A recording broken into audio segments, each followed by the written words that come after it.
Olá a todos, mais um podcast nosso aqui, hoje recebendo a ilustre visita do nosso querido e seguido por todos nós, Danúzio Neto.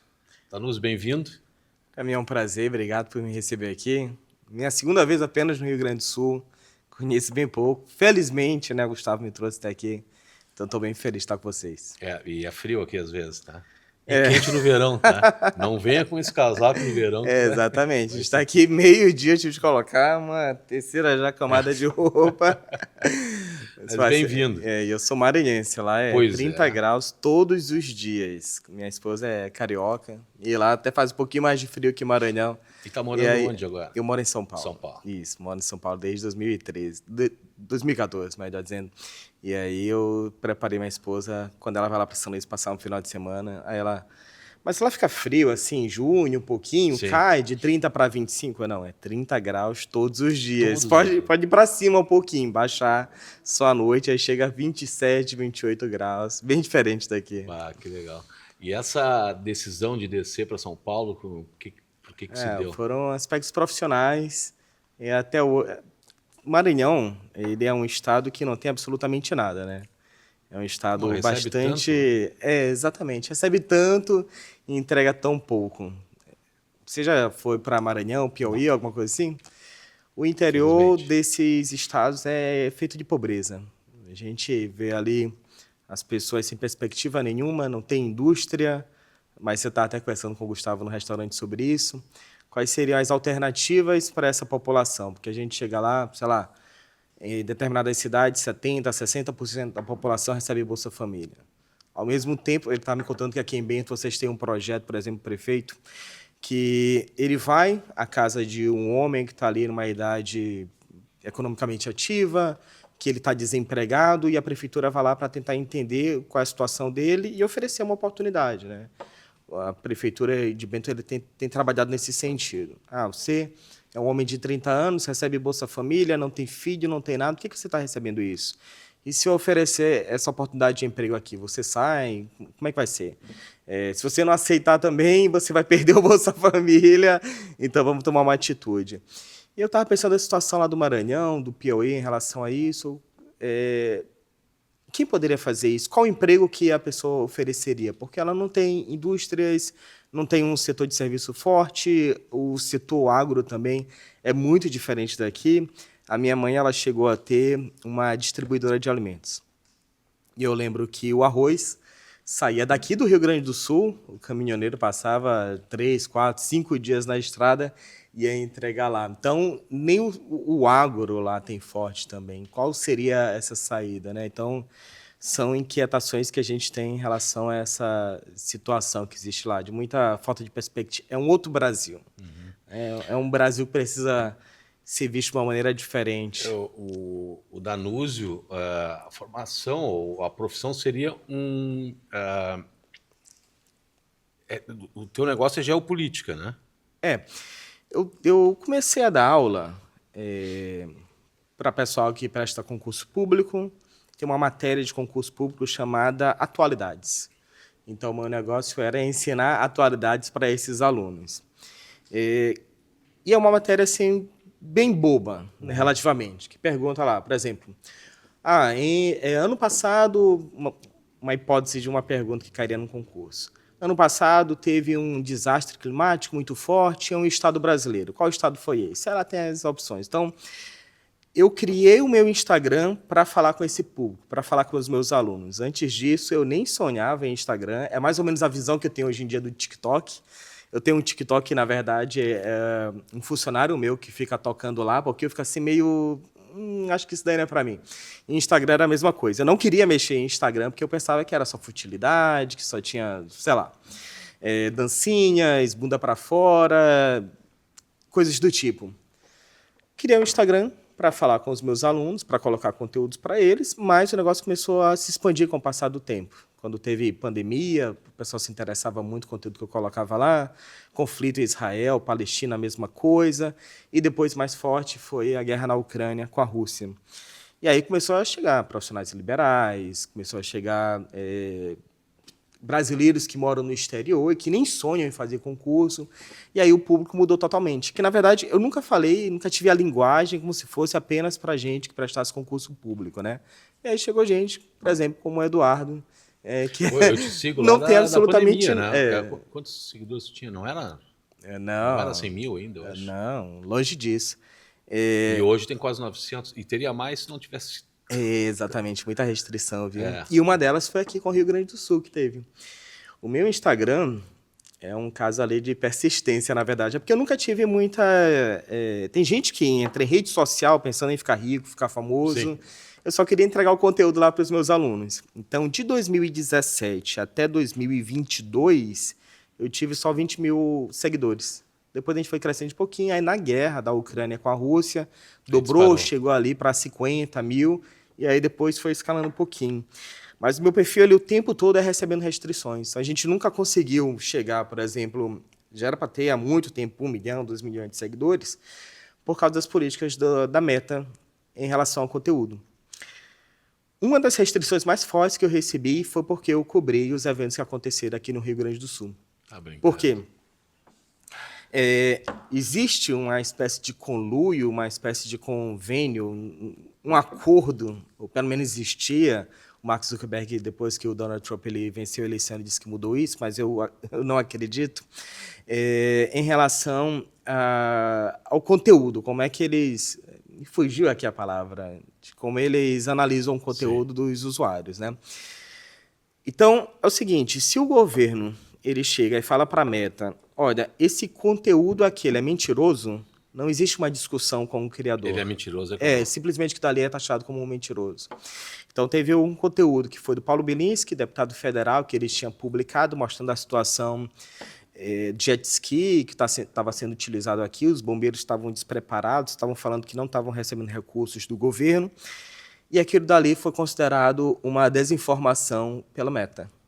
A gente estava todo dia observando... Alguma denúncia faz isso? Exatamente. A gente estava observando todos os dias a população se envolvendo diretamente no que acontecia no desastre aqui do Rio Grande do Sul. A gente entendia a relevância que a sociedade civil, organizada por conta própria, estava tendo para tentar superar aquela dificuldade de salvar a população, salvar animais, salvar bebês. A gente via o que era a realidade, mas para o governo tudo isso daí era desinformação. Era mentira, que o governo é que estava atuando, que o governo é que estava à frente. E aí eu chego aqui e vejo com os próprios olhos, como foi com você, com o Gustavo, a população se envolveu diretamente, sem se preocupar se ia ter doenças lá na frente, a sua própria saúde, a sua própria família, como é que estava, os seus negócios, como é que estavam durante aquele período. Mas o único discurso que era aceito pelo Meta é que, na verdade, era o governo que estava fazendo tudo aquilo. E essa discussão, na verdade, ela extrapolou, porque passou na Globo News, que quem estava fazendo tudo isso daí, na verdade, era o governo. Então ficou esse grande embate. E como eu mostrava a população resolvendo tudo por conta própria, tudo isso daí era considerado desinformação pela Meta. Aí a Meta colocou que eu estava propagando desinformação, se a pessoa fosse me seguir, aparecia uma etiquetinha. Esse perfil propaga desinformação. Você tem certeza que quer seguir essa pessoa e tal? Então eu passei, eu acho que 90 a 100 dias basicamente sem ganhar seguidores. Meu conteúdo ele não era mostrado para outras pessoas, simplesmente porque eu mostrei a realidade do Rio Grande do Sul que as pessoas estavam tentando esconder. Por que estavam tentando esconder, eu não sei, né? Porque o ideal era que mais pessoas pudessem ajudar, se envolver com tudo isso. E aconteceu também esse mesmo tipo de restrição lá atrás, quando teve o 8 de janeiro. O 8 de janeiro eu fiz também a cobertura, mostrei para todo mundo o que estava acontecendo lá, mas da maneira em que eu colocasse o mínimo de informação possível. Eu queria que as pessoas entendessem por conta própria o que estava acontecendo lá em Brasília. Então, eu pegava os vídeos que estavam rolando em rede social. Eu me recordo que tu mostrava os fatos. Exatamente. E assim, numa velocidade como nenhuma outra página. Isso, e eu escrevia pouco, inclusive para isso, para entregar o mais rápido possível. E eu não precisava falar muita coisa, porque as pessoas estavam vendo o que estava acontecendo lá, né? Eu não precisava taxar ninguém de nada. Como a Globo, em um segundo, ela chamava as pessoas de terroristas, golpistas. Será que ela, em 10 minutos, teve acesso a informações que ninguém mais teve sobre minuta de golpe, o que estava acontecendo, sei lá, no Exército? Então, a Globo e outras mídias grandes também foram muito ligeiras nisso, em classificar que estava no 8 de janeiro, sem ter qualquer tipo de informação. Como é que ele vai chamar de golpista, terrorista, sem saber exatamente o que estava acontecendo lá? Enfim, eu colocava esses vídeos. E um desses vídeos, ele foi bastante conhecido, não sei se você lembra, era um manifestante segurando uma porta, onde tinha uma placa escrita Alexandre de Moraes. Então, quando invadiram exatamente, lá a Praça dos Três Poderes, o pessoal invadiu o Supremo, e um desses manifestantes saiu de lá com uma placa escrita Alexandre de Moraes. Eu publiquei esse vídeo, na legenda só tinha o seguinte: Brasília, 8 de janeiro, foi em 2022? 2023, né? 2023. Só tinha isso. Foi taxado pela Reuters de desinformação. Aí eu fui clicar, peraí, o que tem de desinformação aqui? Porque minha única afirmativa era: aconteceu em Brasília no dia 8 de janeiro de 2023. Qual a hipótese para ser desinformação? Se não fosse em Brasília ou se não tivesse acontecido nesse dia. Ainda não tinha inteligência artificial como tem hoje. Cliquei lá na informação da Reuters para saber por quê, né? Essa desinformação aí que eu quero entender também e me corrigir aqui. E aí ela estava dizendo o seguinte: olha, essa porta, ela não é da frente do gabinete do Alexandre de Moraes. Ela é do armário onde o Alexandre de Moraes guarda as togas. Mas em nenhum momento eu afirmei, porque eles passam, acho que um rodo ali, em todas as publicações tem esse vídeo, né? Tentei recorrer, enfim, sem sucesso. E aí a gente vê a arbitrariedade que são essas redes sociais. O meu perfil, novamente, passou 90 dias sem poder receber seguidor, basicamente, porque eles colocavam lá a mensagem que eu propagava desinformação e não poderia aparecer em nenhum lugar, porque eu estava compartilhando esse tipo de coisa. Novamente, conversa entre o governo e a plataforma. E é um negócio bizarro, porque não existe, tirando esse caso, né? Só se não fosse em Brasília, só se não fosse naquela data, poderia ser desinformação. Porque até se aquela porta não fosse de onde ele guarda as togas, o Alexandre de Moraes, não poderia ser desinformação. A pessoa poderia ter feito, por exemplo, uma garagem como a tua aqui, legal. O Eduardo está inconformado com o governo. Pô, eu vou fazer uma porta aqui, botar o nome Alexandre de Moraes e vou lá manifestar.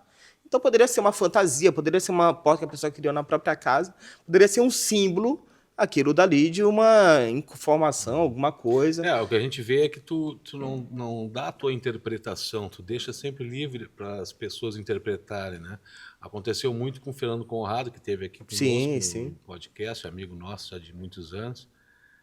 O Conrado, ele expõe a sua opinião. Sim. É diferente, então é estranho tu estares mostrando fatos só exatamente. E acontecer isso.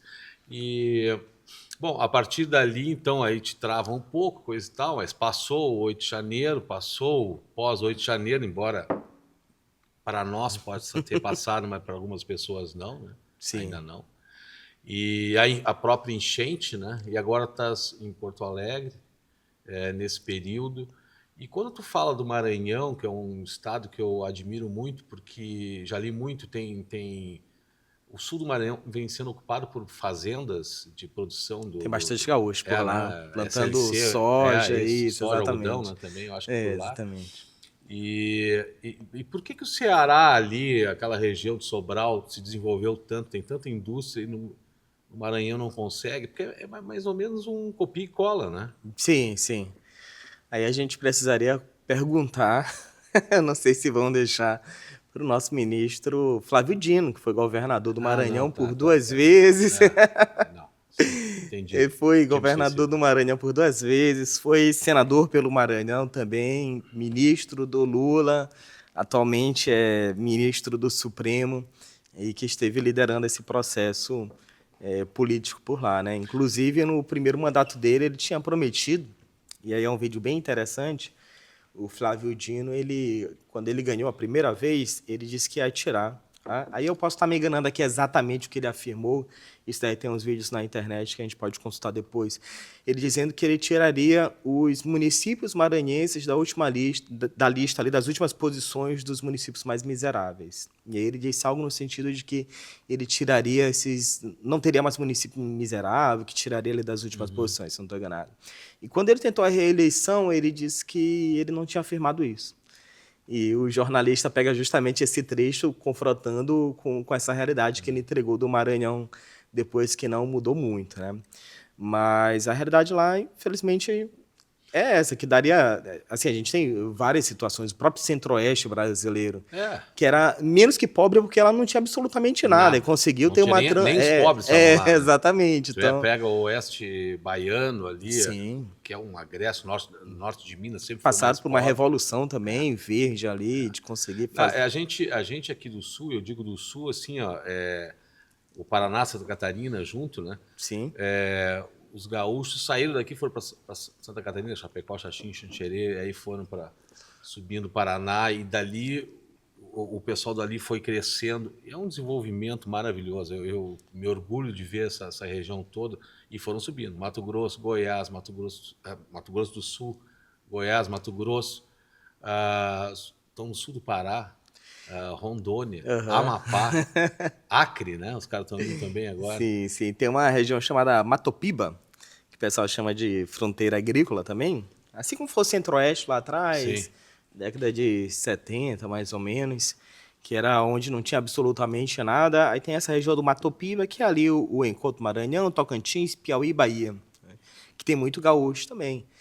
E agora a fronteira agrícola ela está expandindo, na verdade, para o norte, para justamente ali em Rondônia, tudo, e sempre os gaúchos estão lá. Eu até faço uma correlação, um paralelo com a situação dos bandeirantes. Os bandeirantes, lá atrás, que saíam de São Paulo, e o Brasil é o que é hoje, tem esse tamanho por causa dos bandeirantes paulistas, e o desenvolvimento do agro no Brasil se deve muito aos gaúchos também, que estão fazendo esse trabalho muito parecido, desenvolvendo o agro, trazendo ali uma visão totalmente diferente. Eu era pequeno, morei 2 anos e meio em Minas, em BH, e lá a história que a gente estudava era um pouco diferente do que eu estava acostumado aqui. Eu estava no 2º ano primário na época, 2º, 3º e 4º ano, estudei lá. Então eu estudei muito as entradas e bandeiras, né, que era na época, que tinha o pessoal de Minas, o pessoal de São Paulo, né? Sim. E muitas rotas até hoje existentes, Rodovias Bandeirantes, tudo vem com base no caminho que eram feitos pelos bandeirantes. Né? Eles faziam a pé. Com mula, né? Exatamente. Eles faziam a pé isso daí. Que vocês estão fazendo um trabalho bem parecido com o que os bandeirantes faziam lá atrás. Engraçado. Você é um cara assim, extremamente liberal, né? Dá para ver aqui pelos símbolos, tudo. E nessa época aí do Brasil Colônia já tinha essa discussão do setor privado e do setor público, que essas entradas eram justamente as organizações que eram financiadas pelo governo. Então o governo ele se propõe, não, eu vou fazer essa interiorização do Brasil, e aí eu vou patrocinar essas caravanas, elas vão rodar pelo Brasil e a gente vai expandir essa fronteira que tinha sido estabelecida lá em Tordesilhas.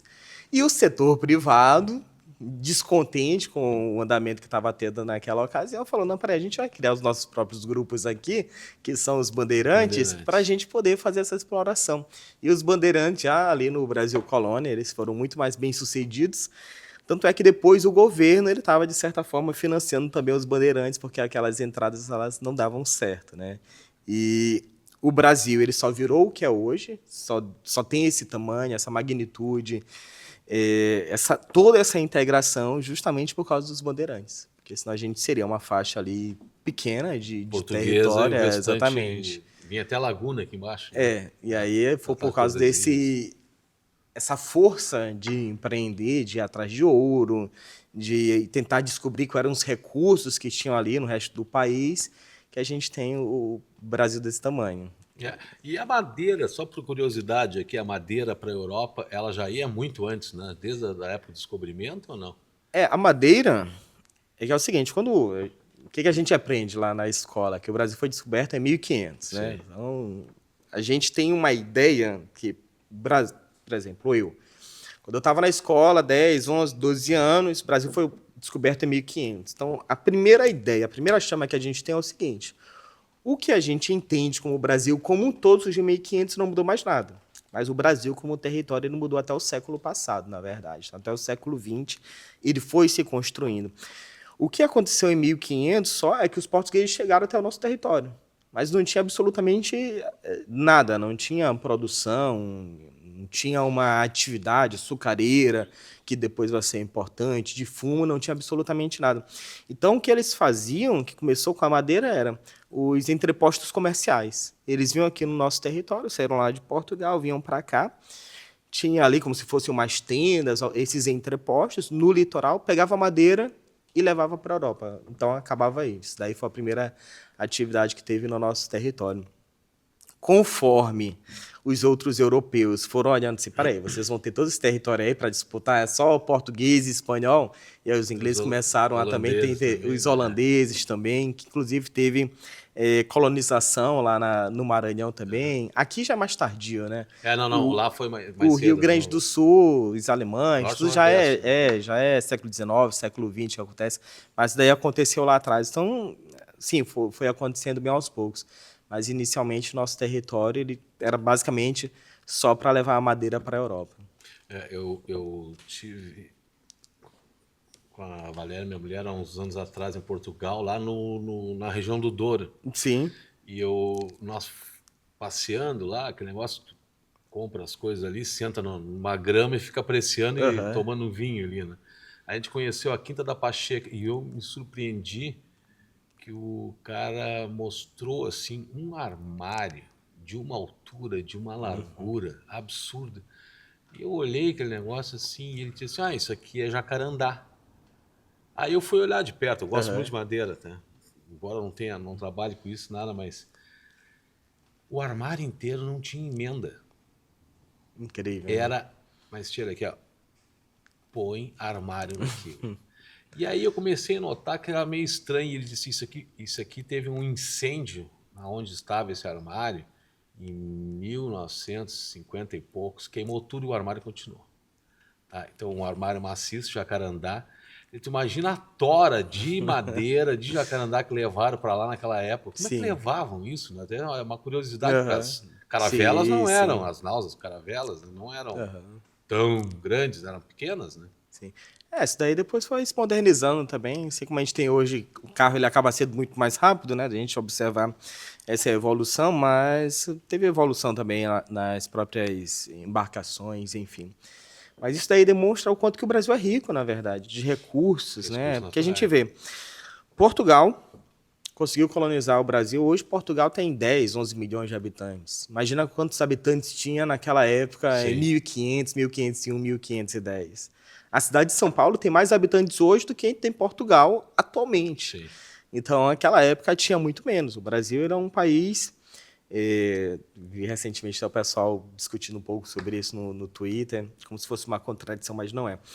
O Brasil ele é um país rico, mas a população é que é pobre, na verdade.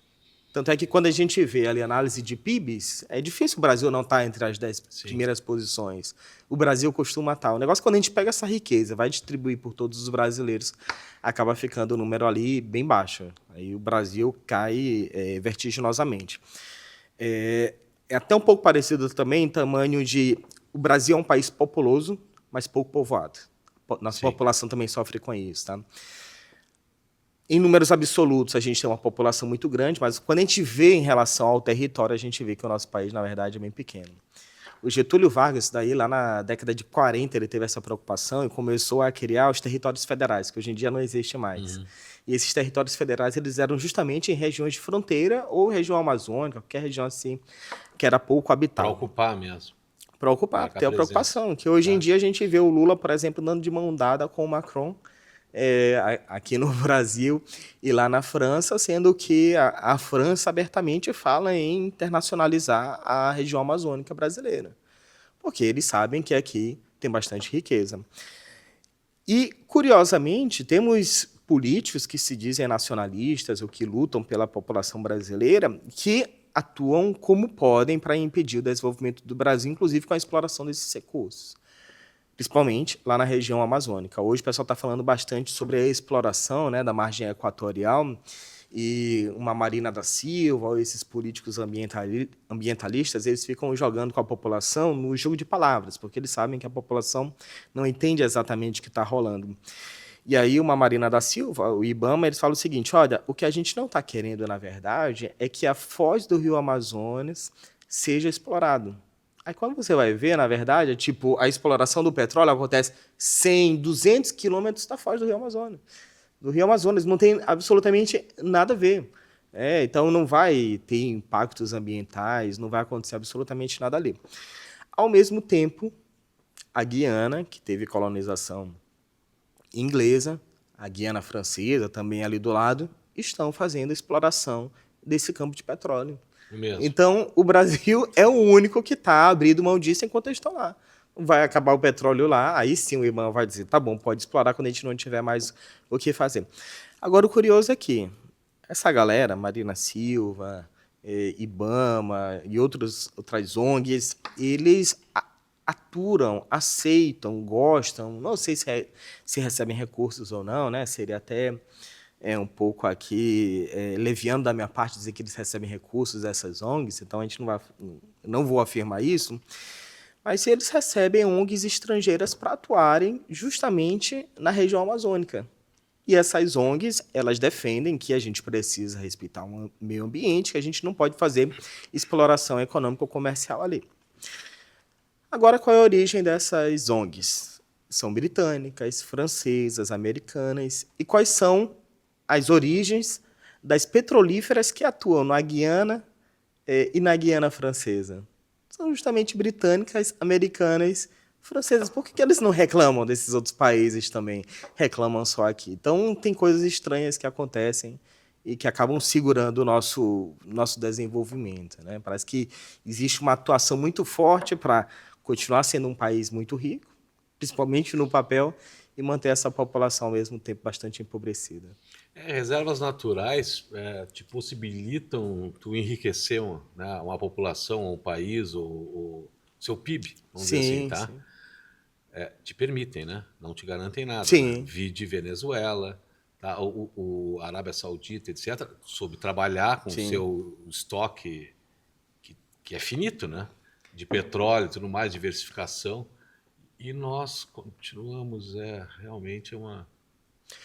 A Venezuela, não sei se, imagino que você já saiba, na verdade, tem as maiores reservas de petróleo do planeta. Quando você vai comparar o segundo lugar com a Venezuela, assim, nem se compara. E aí entra naquela máxima que o pessoal diz que se o governo chegar no deserto vai faltar areia, né? Porque apesar de eles terem as maiores reservas de petróleo do planeta, a produção deles de petróleo é péssima. Não está ali no top 3, por exemplo, top 5. Sim. Por quê? Porque lá a extração, a petrolífera era estatal. E não tem, por causa de corrupção, né? Por causa de corrupção, por causa de falta de produtividade mesmo, falta de profissionais, por N fatores, eles não conseguem extrair o petróleo de lá. Então tem as maiores reservas, em tese era para ser riquíssimo, mas não consegue fazer a exploração.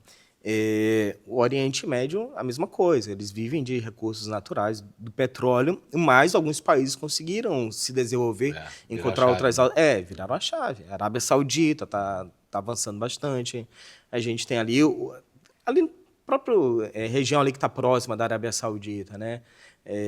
Os Emirados Árabes Unidos estão conseguindo também avançar, enquanto o Irã, por exemplo, que desde a década de 70, por exemplo, conhecido... Situação semelhante. que se beneficiaria da mesma geografia, não consegue ter esse desenvolvimento econômico que está preso ali em questões ideológicas, está preso em questões religiosas, e não consegue ver outras perspectivas econômicas, porque eles não têm essa preocupação econômica, aparentemente. A Arábia Saudita, Emirados Árabes Unidos, não. Eles estão procurando alternativas, eles querem ser um polo, por exemplo, de inteligência artificial, de desenvolvimento de novas tecnologias, de buscar outras frentes. E aqui no Brasil, a gente não vai nem para um lado nem para o outro. O governo Lula está anunciando para Deus e o mundo. O Brasil teve um crescimento acima do esperado, parece que no trimestre. Mas aí quando vai ver o que os números dizem, por trás dos números, é o agro, né? Não é que A BYD fez um investimento de não sei quantos bilhões que disse que ia fazer no Brasil, que a Shopee que falou que a gente vai trazer não sei quantos milhões de empregos para o Brasil. Nada disso aconteceu, na verdade. É o brasileiro que está aqui, que está lutando, que está fazendo as tripas coração para desenvolver suas atividades. É o gaúcho, passou pelo que passou e hoje em dia está dando a volta por cima. Essas A pessoas gente tem um exemplo bacana estão privado fazendo aqui, isso. que é a CMPC, de papel celulose, que é aqui do outro lado do Lago Guaíba, Sim, e ela está investindo dezenas de bilhões de reais ali, é uma empresa de capital chileno, para mais do que uma duplicação da sua planta. E, nossa, vai tornar um polo ali, um desenvolvimento maravilhoso, maravilhoso mesmo, é muito sim. grande. Isso tudo privado, né? Aham. Então, a gente vê que é possível, né? A gente Sim. vê o Japão, hoje o Japão tem uma dívida enorme, né? Sim. A pirâmide dele está complicada lá, né? Mas ele, pós-guerra, né? Totalmente Se reergueram, podado, né? Se reestruturaram. reergueu dentro assim, da parte dura, está me faltando até uma palavra aqui assim, se reergueu sem recursos naturais, Sim. e produtividade, tecnologia, liberdade e Uhum. ensino, né? Educação é outra Sim. coisa tão importante, né? Que a gente precisava tanto. Sabes que eu sou presidente do IBEF, Instituto Brasileiro Executivo de Finanças, e nós temos 4 projetos para essa gestão nossa, e um deles é educação financeira para crianças de escolas públicas. Que a esquerda é contra. Pois é, não, mas a gente tenta fugir disso tudo, tá? Então é um projeto que está sendo entregue para escolas. Nós temos que formar, capacitar alguns professores que queiram fazer isso, né? Sim. Vai receber uma certificação do IBEF para o ano que vem começar a ensinar crianças. Eu acho que se puderem contaminar as suas famílias, o seu entorno, os seus vizinhos, sobre como cuidar um pouco do dinheiro, a gente consegue melhorar. Nós estamos com mais de 40% da população gaúcha endividada. Sim. Né? Isso vem desde da enchente, né? Uhum. Então a gente está muito preocupado com isso, né? E aí eu volto para as questões da polaridade que a gente vê assim. Eu vejo, por exemplo, o sertão do Ceará se desenvolveu tanto ali, né? Sobral, etc. Nós temos fábricas oriundas aqui do Rio Grande do Sul, Sim. de calçados que estão lá, que são líderes de mercado, Olímpicos da Zaleia, presidida pelo nosso amigo Pedro, e que lá, sei lá, eles têm coisa de 20 e poucos mil colaboradores Sim. trabalhando na minha empresa. Tem um polo moveleiro lá também muito bom. Exatamente, né? O M. Dias, que é do Ceará também, já foi um dos homens mais ricos do Brasil, né? Não falta, assim, não falta empreendedores nessas regiões. O próprio Maranhão tem o Mateus, que é do supermercado Mateus. Hoje eu acho que é a 4ª maior rede de supermercados do país. Poxa, não sabia que era tão grande assim. Um negócio gigantesco. O Mateus, uma hora eles vão chegar aqui. É que o Rio Grande do Sul, para supermercado, é o mais desafiador de todos os estados, Nós né? temos o Zafari aqui. Né? Exatamente. Aqui, para supermercado entrar, eu sei que é bastante difícil. Assim, eu lembro de ter lido reportagens há 10, 15 anos atrás Sonar, de grandes redes que tentaram entrar aqui e quebraram a cara. A não ser quando eles vestiram ali a camisa do gaúcho, se escondendo um pouco a marca deles.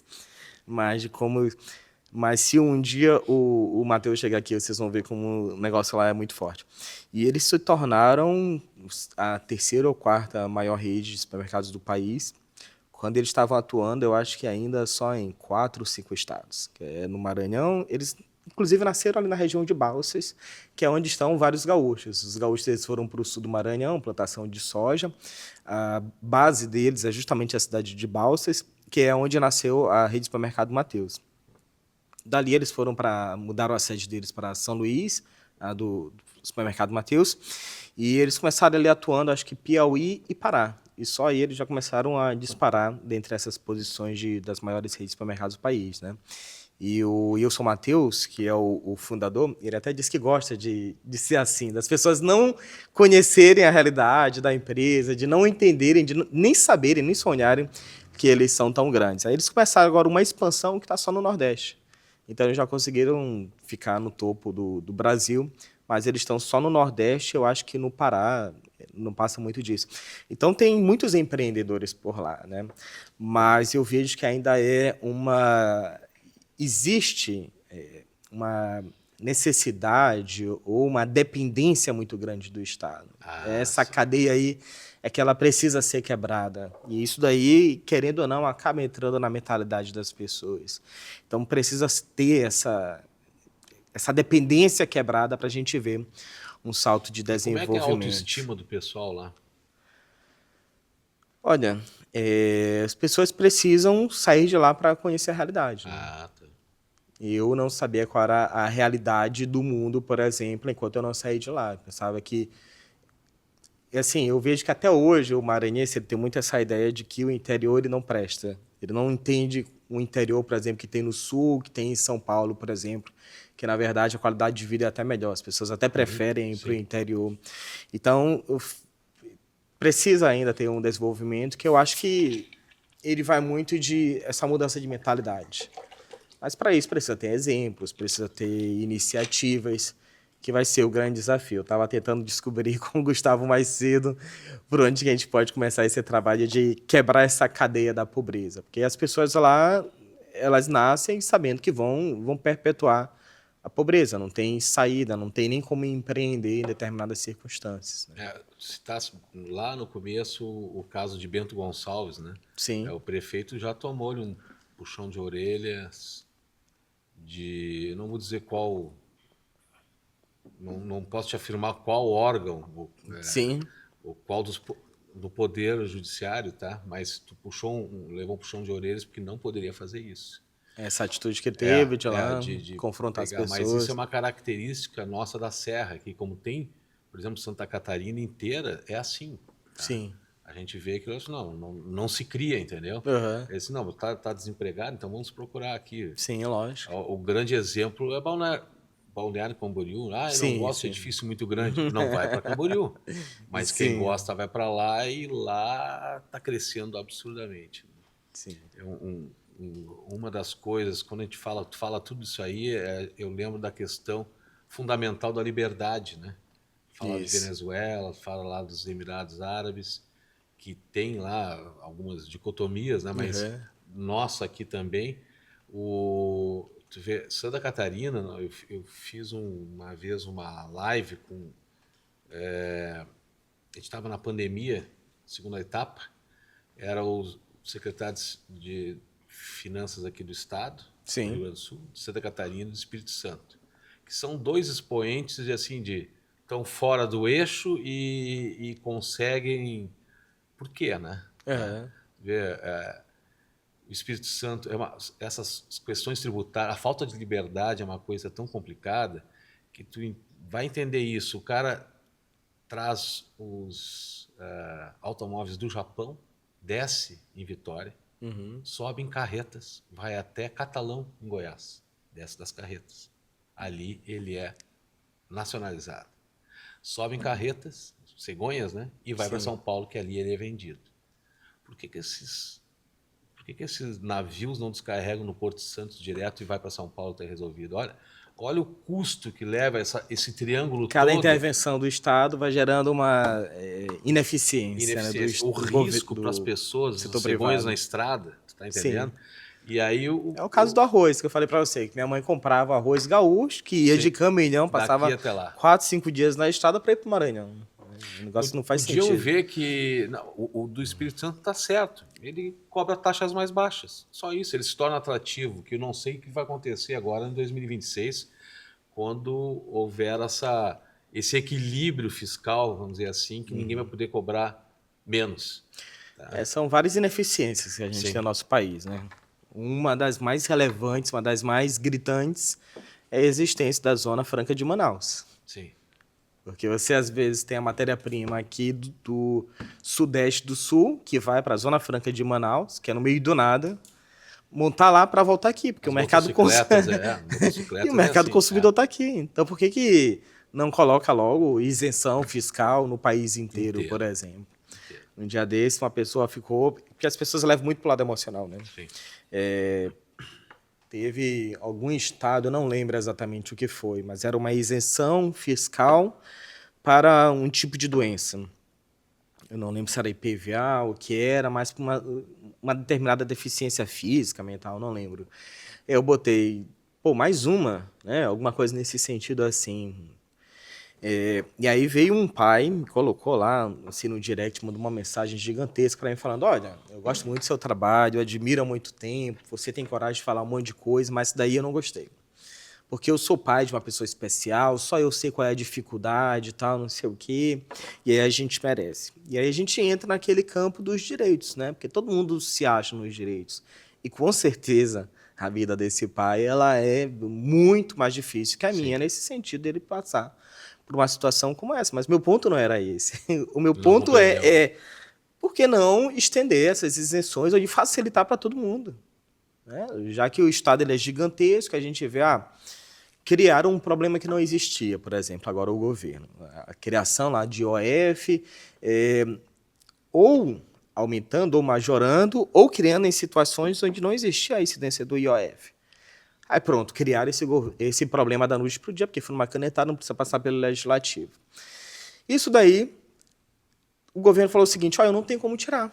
Porque isso daí equivale, sei lá o quê, a uma Bolsa Família, 2 Bolsas Famílias, 4 Bolsas Famílias. Como é que vocês estão querendo tirar? Assim, nem existia, na verdade, essa cobrança. O pessoal não está querendo tirar nada, nem existia, mas os políticos agora estão falando isso, né? E aí eles começaram agora, saiu a notícia ontem, que vão começar a tributar LCA, LCI, um monte de investimentos que as pessoas começaram a investir achando que eram isentos, como de fato era, e de repente não são mais. Então, a ideia, na verdade, seria, para ter mais dinheiro para a população, a gente começar a criar essas isenções, começar a avançar e não cobrar impostos. Enquanto as pessoas, na verdade, elas querem ser o grupo a ser beneficiado. Uhum. Então, interessa muito mais ao pai, nesse caso aí, ele se sentir magoado. Não, peraí, eu quero fazer parte dessa isenção. No lugar de ele pensar, peraí, mas eu quero é que saiam mais isenções de vários lugares, porque não é só a minha família que é afetada por um Estado que está cada vez mais pegando ali do nosso próprio salário, né? Tirando o orçamento familiar. Então, ele é afetado, por exemplo, em a renda dele ficar estagnada durante os anos, porque o Estado está precisando de cada vez mais recursos. E aí não aparecem oportunidades maiores de trabalho, ele não consegue empreender, porque ele não vai viver de uma isenção. Não é isso que vai mudar a vida dele. Não é isso que vai fazer a vida dele ser melhor ou pior. Não é ele pagar R$2.000, 1.500, sei lá, de PVA mais ou menos. Ele precisa de uma melhoria muito maior do Estado brasileiro. Aí sim ele ter uma qualidade de vida de primeiro mundo. Né? O entendimento, no mês de junho, houve o dia sem impostos, tá? E algumas entidades, como o IEE aqui, o Instituto de Liberdade também, eu vou esquecer de algumas, acho que o Atlantis, subsidiaram, né? Na verdade, pagaram os impostos para o imposto de gasolina e vender sem, entre aspas, sem impostos. E deu a metade do preço. Ou seja, então, às vezes, eu acho que precisava explicar melhor isso, faz falta para a população entender que ela pega 2 barras de chocolate, vai até o caixa, paga, e quando vai ver a sacola só tem uma. Sim. Não a educação que vocês estão propondo, educação financeira, tributária. Sim, mas isso aí é geral, a financeira é mais específica para aprender a lidar com dinheiro. Mas o IFL de BH fez uma propaganda uma vez muito boa, era o cara abastecendo, e ele vira para o lado e vem um cara que seria o governo, tira a bomba e começa a botar no galão do lado, né? Sim. Então, tu vê a carga tributária do combustível, aqui no Rio Grande do Sul era maior antes, agora está equilibrada com os demais, energia, etc. Cara, bandeira vermelha de energia. Eu quero ver o que vai acontecer quando os paraguaios seguirem a orientação dos Estados Unidos para, olha, em vez de vender energia de Itaipu para o Brasil, cria umas fazendas de mineração de Bitcoin, etc. E bota essa energia para cá. Né? Como é que nós ficamos com tudo isso, né? Se já é super taxado, né? Energia, sim, cara, coisa básica. A gente vê nos Estados Unidos as taxas os impostos, as taxas lá são muito mais baixas, né? Só na ponta. Paga quem consome, tá? E como é que tu vê a possibilidade de mudança disso tudo aqui no Brasil, para ao invés da gente subsidiar, ter que arrecadar de todo mundo, as pessoas com mais baixa renda, com média renda, com alta renda, para subsidiar ou buscar votos através. A renda mínima, eu sou favorável a uma renda mínima, tá? E acho que é assim que a gente tem que comemorar o número de pessoas que saem dessa renda mínima, né? Não que entram, que sejam acolhidos, né? Tu vê alguma possibilidade de mudança nisso? O mais a desesperança maior existe em a gente não ver a saída da pobreza. Tem pessoas que estão satisfeitas com Bolsa Família, elas não lutam para um dia ter um salário de 10, 15, 20 mil. Elas lutam para aumentar o Bolsa Família. Elas lutam para o Bolsa Família ter um 13º, Bolsa Família pagar um terço de férias. Parece que tem uma parte da população que ela está anestesiada para isso, de viver de subsídios. Então, a luta dela não é para um dia ter uma empresa, ter funcionários, expandir, contratar, sei lá, coisa do tipo, né? Crescer, gerar dividendos. Parece que a preocupação não é essa. A preocupação é, peraí, mas o meu gás ele vai ser gratuito? Você vai subsidiar a passagem de ônibus? Foi um processo que passou pela Argentina também. Uma parte da Argentina estava anestesiada nesse sentido. Eu fui lá há 3 anos, mais ou menos, e aí a passagem de metrô era equivalente a 40 centavos de real. A alimentação lá era extremamente barata. Olha só que curioso, quando estava o Alberto Fernandes presidente lá da Argentina. Eu, brasileiro, decidi ir para a Argentina como turista, paguei minha passagem, paguei meu hotel, pagava lá as minhas refeições, e eles tinham um programa que era até bem pouco conhecido pelos brasileiros, chamado Tesouros Argentinos. Eu acho que o Javier Milei já cortou essa mamata aí. Que era o seguinte, a depender dos dias que eu ficasse lá, eu ganhava um determinado número de pontos, que eu poderia trocar por alimentação na Argentina, que o governo ia subsidiar. Então, o argentino que estava passando por crise, que não tinha dinheiro lá para ele viver no dia a dia, ele pagava uma alimentação para mim. E aí, como estava pago, obviamente, eu fui utilizar com minha esposa. A gente foi lá, entrada, prato principal, sobremesa, bebidas, tudo pago pelo contribuinte argentino. Porque eles estavam muito nessa mentalidade das coisas serem pagas, né? Ou serem de graça, na verdade, de ter acesso a tudo. E isso daí, inclusive, acaba viciando determinadas pessoas que se consideram de direita. Eu tenho um amigo que mora lá, e ele falou, Danos, aqui é maravilhoso para morar, o plano de saúde da gente é, sei lá, R$30, R$40, a gente tem direito a tudo, é maravilhoso, a gente paga aqui R$10 de internet, a gente paga R$20 de energia elétrica, a gente paga isso aqui. E aí agora ele tá xingando o Javier Milei de tudo quanto é nome, porque tudo isso daí acabou lá. Aí não importa mostrar que os números demonstram que, em valores reais, o aluguel hoje em dia é mais barato, que a renda do argentino está aumentando, que isso, que aquilo, porque ele quer aquele mundo de volta. E ele não, as pessoas lá não conseguem enxergar, ou pelo menos uma parcela, já que existe também apoio popular do Javier Milei, elas não conseguem enxergar que, peraí, mas não é que o mercado fez essas coisas serem baratas por causa dessa regulamentação, porque as pessoas estavam empreendendo. Na verdade, era tudo subsídio. Na verdade, tudo tinha alguém bancando aquela situação, né? Então, o Brasil, acho que precisa passar por esse processo de educação. Vocês vão fazer agora a educação financeira, já é um começo. A educação tributária talvez fosse outra frente também. Porque diferente lá dos Estados Unidos, o cara fala o seguinte, ó, tá lá na prateleira do Walmart, que esse copo aqui é, sei lá, 50 centavos de dólar. A hora que ele chega no caixa, fala, tá bom, mas vai sair por 75, porque 25 vai ser de tax. E no Brasil a pessoa simplesmente não sabe, né? Pelos impostos indiretos, como é o caso do ICMS, e ela vai pagando tudo isso daí sem saber. E a cascata. Então é que acho se que você for esses dias aí sobre tu paga imposto por trabalhar, né? Imposto para receber que tu sobre o teu trabalho, imposto porque tu vai gastar, imposto sobre o que tu não gastasse. E no fim ainda tem um imposto anual sobre tudo isso, né? A esquerda adora fazer o seguinte, ó. Vamos colocar aqui imposto sobre grandes fortunas. Que aí eles vão pegar lá dados verdadeiros, né? Porque eles são todos honestos. olha, só o Brasil com tal país e outro país que não tem imposto sobre grande fortuna. Aí você vai ver, vai pesquisar lá os números, não, de fato, olha só. Então, o certo seria isso. Mas quando você vai ver esses outros países, peraí, ele tem imposto sobre grande fortuna, mas ele não tem, por exemplo, equivalente ao nosso ICMS. Ele não tributa, às vezes, o consumo. Às vezes, o país que tributa o consumo, ele não tributa a renda. E o que o Brasil faz? Ele vai fazendo o de pior de cada um. Ele vai pegando o que tem de mais tributação de cada lugar. E aí você vai ver esses outros lugares, não, lá tem imposto, falar, sei lá, na França. Lá tem imposto sobre. Mas a França também não é o melhor exemplo, né? Que os caras tributam tudo também.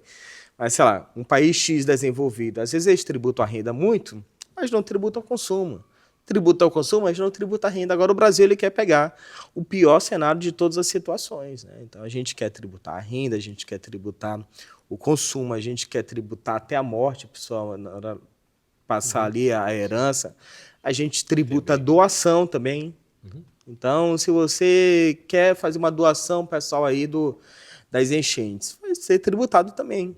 Então, não tem saída. Tudo que você fizer para você existir, respirou como brasileiro, vai ter uma tributação. E agora, inclusive, com energia solar. A pessoa gera energia solar. Não. Investiram, né? Primeiro, é engraçado não tem a garantia de que as coisas seguirão como são, né? Porque Sim. investiram, falaram, então, bota energia solar. Sim. O pessoal foi lá e colocou energia solar. Agora, então, é o seguinte, aí é uma questão de mercado, né? Mas, enfim, tudo bem, não tem como transmitir. Tu vai pagar para transmitir energia. Para um pouquinho só, mas eu deveria receber, né, para transmitir energia. Não, e a geração e equipamento vai pagar mais impostos. Você é uma pessoa mais experiente que eu. Qual foi a vez que chamou o de velho, governo... agora eu não... Mais experiente. Eu já tenho os cabelos brancos aqui, né? Mas eu acho que aí tem um pouquinho... Não, eu não perco porque eu guardo eles. Ah, tá. Eu sabia que não, que você ia dizer que não tem porque eles caíram, né? Não, eles estão guardados. Eu guardo. Qual foi a vez que o governo mais pegou no contrapé? Você pensou, não, é desse jeito, então eu vou me programar para ser assim e foi assado. Sim. Uma série de investimentos aí ocorreu isso, né? Mas tu tem um caso específico? Não, tô pensando aqui na vida. Eu lembro sobre o que o Barsi fala, por exemplo, lá do confisco da poupança, né? Por exemplo. Não, mas daí foi um dos exemplos, sim, né? É um dos casos. Você acordou sem dinheiro. São inúmeros. Tu tinha muito ou pouco, tanto fazia, tu não tinha nada. Todo mundo foi para a estaca zero. Menos os que receberam informações. Né? Sim. Isso é duro. Eu me lembro que tinha o Grande Prêmio de Fórmula 1 em São Paulo e chegavam as equipes com $1 na mão e queriam comprar uma água mineral. Ninguém aceitava dólar. Caramba. O dólar era comprado tipo a 70 centavos de real. Ou de cruzado novo, né? Uma coisa assim. E porque o cara precisava comprar um refrigerante, uma água, uma coisa assim. E não tinha, não existia. Cara, que loucura isso. O que a gente já viveu. Se fosse mais livre, tudo seria mais fácil, né? Tem as subidas, as descidas que o próprio mercado dá, né? Quebras de safra. Sim. Isso é interessante, isso não é interessante. A máquina fotográfica, o papel fotográfico, a datilógrafa, a máquina de escrever... Tudo isso são coisas de mercado, né? Ninguém perguntou se precisava de um fax, daqui um dia apareceu o fax, uma invenção. E tinha reservas de mercado de informática, ainda por cima, para piorar, né? Não, olha aqui, o mundo evoluindo e a gente aqui protegendo o mercado que era ineficiente, que não existia. Custava 10 vezes o preço de um computador pequeno, Sim. Microcomputador era chamado. Tá? Custava 10 vezes o preço de um comprado fora. Aí gera o desvio, o contrabando, etc. E era um negócio que estava surgindo ainda no mundo. Não era nenhuma coisa que o Brasil tinha o know-how, aí fechou para a gente se desenvolver. Estava existindo, estava começando para todo mundo. A gente não tinha o Pentium e estava ainda não me lembro qual, aqui pertinho nós tínhamos uma fábrica. Estava protegida. Eu acho que um grande exemplo disso, Danúzio, é o seguinte. O cigarro brasileiro é caro. Quanto tem, sabe mais ou menos quanto tem de imposto ou não? Não, É um sei que é absurdo. bastante, É porque muito. tem o chamado imposto seletivo nele, né? Que É muito. Tá? Aí o Paraguai começou a fabricar cigarros lá. Tá? E o pessoal traz para o Brasil para vender em alguns lugares ou para consumo, enfim. Começaram a trazer. Se tornou tão interessante esse mercado, que não é nenhuma nem duas vezes em São Paulo, que pegam fábricas de falsificação de cigarro paraguaio. O cara faz em São Paulo um cigarro como se fosse o Paraguai para vender nos camelódromos. Cara, Se não tivesse regulação estatal, pô, bem mais fácil, né, tia? sim, isso daí estava resolvido. Legal. Danúzio, eu quero te agradecer a tua vinda, mas antes de te agradecer, eu quero pedir que o pessoal aqui curta se gostou, compartilha, inscreve-se no canal e também toca a sinetinha para ser avisado, tá? As tuas redes sociais eu queria que tu falasse, por favor. @ Danuzio Neto. DANUZIO. Essa é a conta principal Neto. dele. Eu Isso. sigo umas 3, eu acho, né, que tem. Ou mais 2, ou uma ou É que 2. eu tenho as As reservas reservas, também, isso, porque já caiu, já derrubou. Eu recuperei na Isso. justiça. Então, Danúzio Neto, e te peço para tu fazer as tuas considerações finais aqui. Já te agradecendo a tua vinda, tá? Eu que agradeço o convite.